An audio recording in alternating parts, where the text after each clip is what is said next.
Yeah, that's not very good. We got a puncture, or more a complete blowout. Pulled over. It must have just, I don't know how it happened. We're just on a quiet road and it's completely... Back tyres. Yeah, that's completely knackered. Now we've got to try and race against time to try and get the spare wheel on before it gets dark.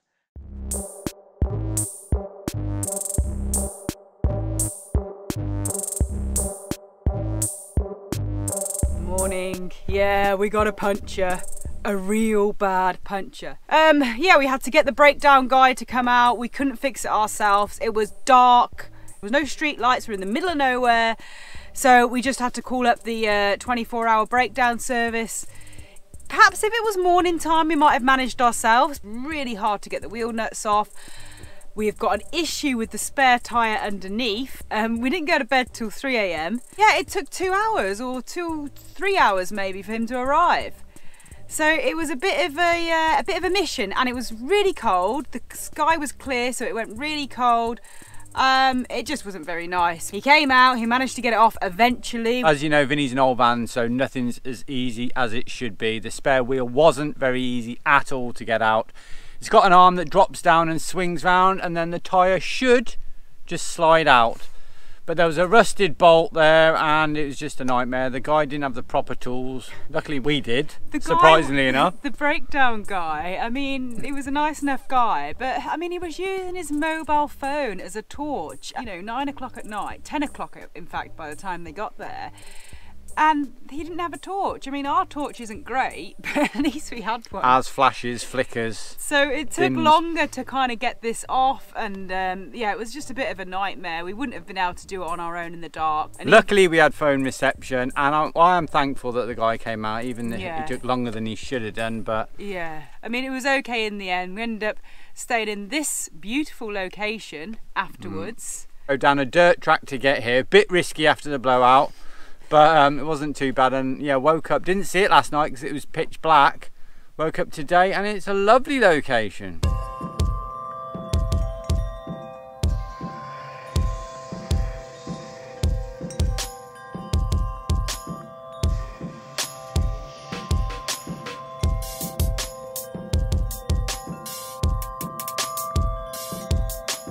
And there's so many of these fantastic locations all over Sweden. Since leaving Stockholm, that's enough, Johnny.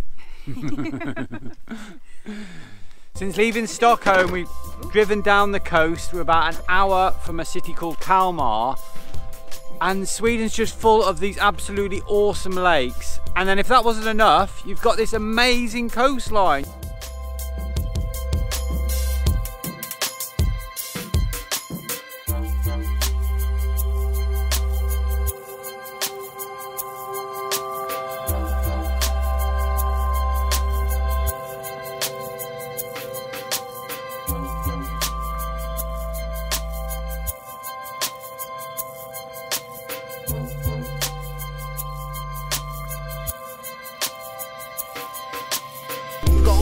Islands dotted out at sea. It's like proper sort of fragmented, perfect for supboarding and kayaking. And we've had an awesome drive down the coast. We managed to get the supboard out again before the weather turned grey, and yeah, it's just absolutely fantastic. I'm slowly falling in love with Sweden.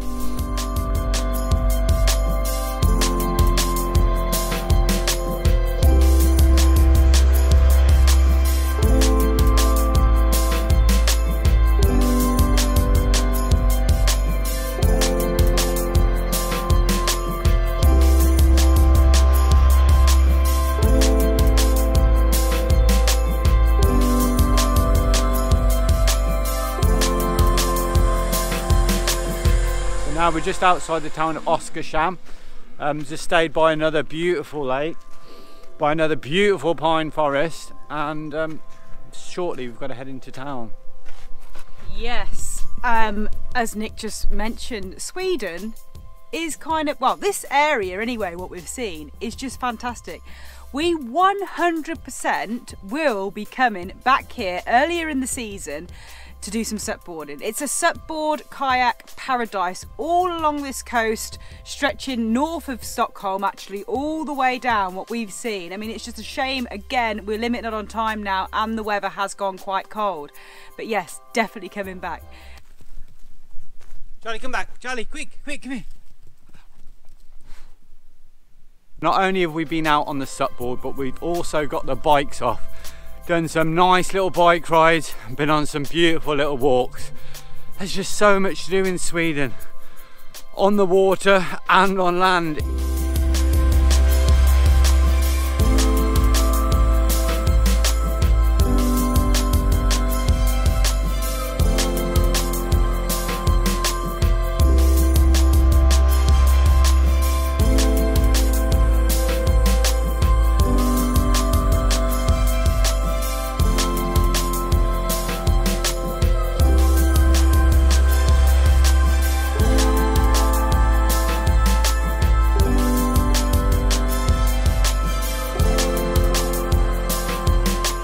For any of you who thought we were a bit crazy carrying one of these above Nick's head through countless countries in case we needed it, well, there you go. And what a good job, because when we got the puncture last night, this just flew off somewhere. We couldn't find, we had a quick look, we couldn't find it.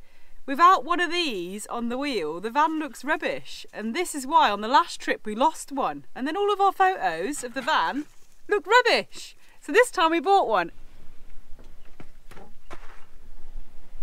It's a good one, that is.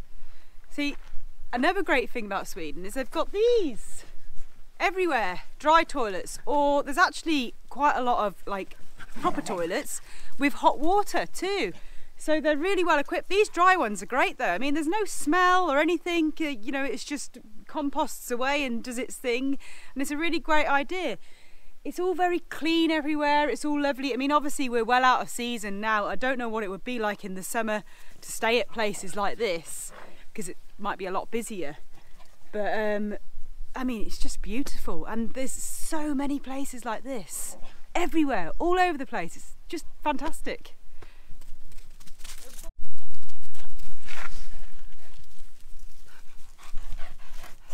So the plan is for today, we're going to go to the town of, I'm just reading the map over there, Oskarshamn. We've Googled it, there's a couple of tyre shops there, so we need to replace this tyre ASAP and get the spare back underneath. So that's kind of the plan today, and then we need to continue to head south. I'll just show you how Nick and I managed to afford this lifestyle. I don't know if that's picking up very well on camera, probably just put it in the daylight. This is Nick's underpants. That's my sexy underpants. That's just for Sarah's eyes only. They are clean, by the way. I've done laundry. There's a little hole here in the bottom, and then they're very, very frayed towards the top. Okay, not all of his underpants are in this bad condition, but as you can see, he probably does need some new ones. Anyway, stop showing them my underpants and let's get back on the road.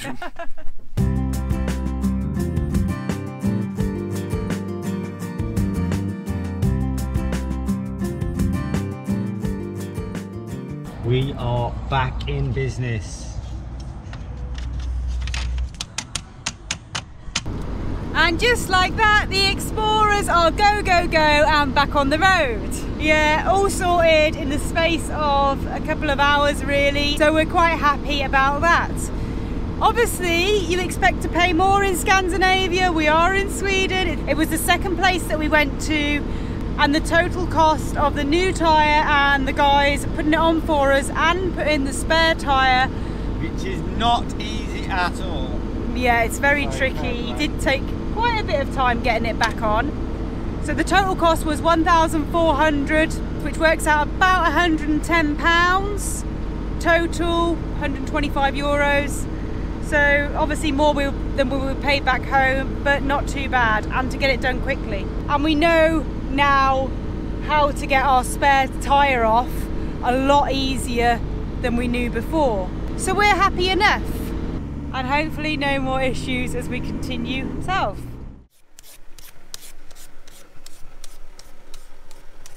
Here's a little tip for you, a little van life hack. If you don't have a grater, you can use a peeler. And we don't have a grater. We do. Clever this one, clever. Please, we don't want any little black hairs in this meal. Thank you very much.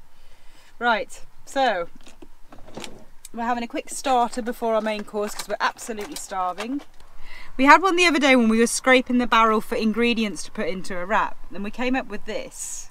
This is what we had. It was actually really nice. Secret ingredients which must be included are the crunchy onions and the Thai sweet chilli sauce. Without that, it's a bit weird. No, I disagree. I don't think you actually need the Thai sweet chilli sauce because this red cabbage in this pack, it's not pickled, is it? It doesn't taste strong pickled. I threw out the box it came in, so I can't tell you exactly, but it's basically red cabbage, a little bit sweetened. And then we've got carrots, and then the old crunchy onions. It goes quite nice with sweet chilli sauce as well. So Sarah, will you be having sweet chilli sauce, yes or no? You can't now. I think I might have a bite without and then a bite with. Right, here we go. Now this is where it can all go wrong. When you're a little bit greedy and it's too fat. There we go. So this is our little starter wrap. We'll show you what happens for main course in a minute. Wow, look at this. Now you may think we have some strange meals in this van, but strange is good. Yeah, it was off camera, but Sarah did cover hers with sweet chilli, so put sweet chilli in it.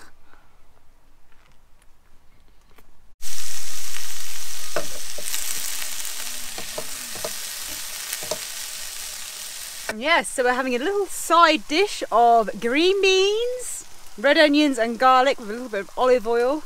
Lovely. And then we're having pasta. Now we are eating so much today, so we've had the starter, we've got a side dish, and we're having pasta because we are starving. Last night we're waiting for the repair guy to come. We didn't actually eat anything. Well, we had some nacho chips, one big bag of nacho chips to share, and we missed out on our dinner. So we've still got our dinner half prepared from last night. That's the green beans cooked, and I'm going to just tin foil those up so I can use the same pan and cook off the pasta. And that is our, I hope you can still see me okay, but that sun was coming right in my eyes. That's our main course, which is leftovers from a meal that Nick cooked the day before last. I call it sunset pasta. Got carrots, capsicums, mixed beans. I don't know what has it got in it. Well, I'll just tell you, yes, it's got red onions, mixed beans, carrots, capsicums, garlic. I think that's it. Loads of basil and a nice tomato sauce and some secret ingredients that Nick's had to make it nice and flavoursome. Yes, as you can see, the van is hectic as usual. Nick is editing this side, Sarah is cooking this side, little Dizzy's having the whole sofa to himself with his little chewed up, destroyed face teddy bear that Mummy needs to sew back up. It's like the scary bit out of Toy Story, isn't it? The girl who doesn't look after her toys. And then little Charlie is staying away from the mayhem. Lay there, with a little bit of sun on him, fast asleep. Which is a change for Charlie. He doesn't usually go fast asleep this time of day. He's been running about down by that lake all morning that he's knackered. So yes, the crazy mayhem of the van. And we're just parked in a car park, as you can see, cars out the window. Now let's try this.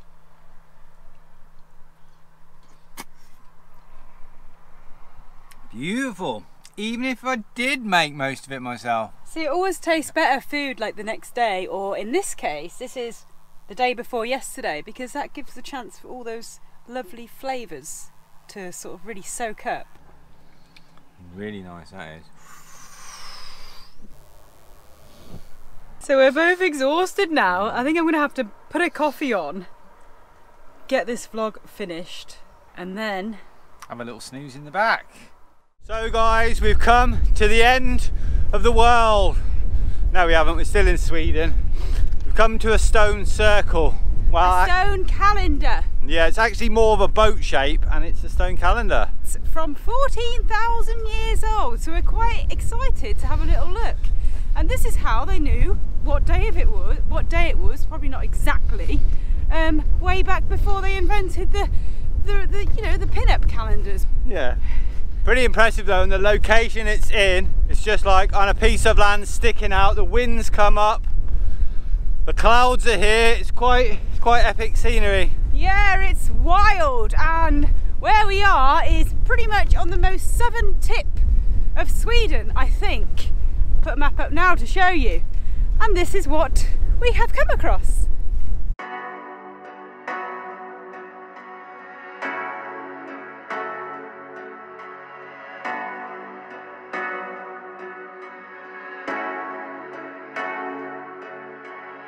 Now, obviously, to be able to tell the time of the year, you need a clear day, because it's all about where the sun is positioned and the shadow is. Isn't that right? That is right, yeah. Yes, so today you wouldn't have any clue. I had no idea at all. Oh, you might do, because there's a bit of sun.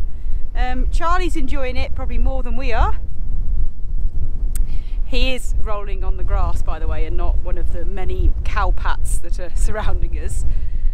Thankfully, but we will keep an eye on him for that. And yeah, it's quite cool, isn't it? It's an odd shape. It's all laid out in a specific way so that they can tell the days, months. Every few days, I suppose it would be, wouldn't it? How many rocks are here? I think there's 50 something.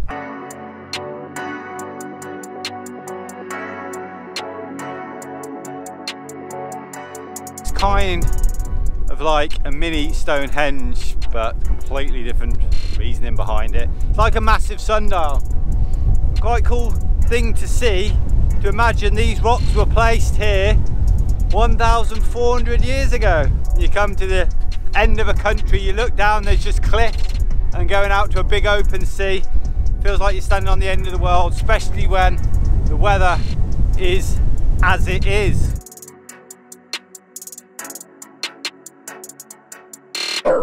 Get it.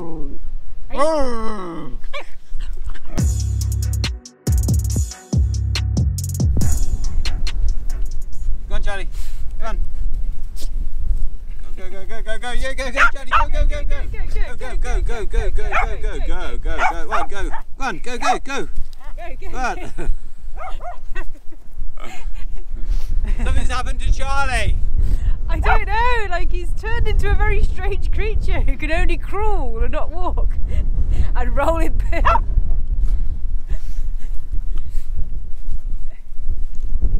Alright, it's time to leave these Viking lands and go to some other ones. Time to go to Denmark. Thanks for watching, hope you enjoyed the video. If you did, please give us a thumbs up and hit that like button below. If you haven't subscribed to our channel, then please do, and keep the comments coming because we absolutely love to hear from you. And we'll see you in the next video.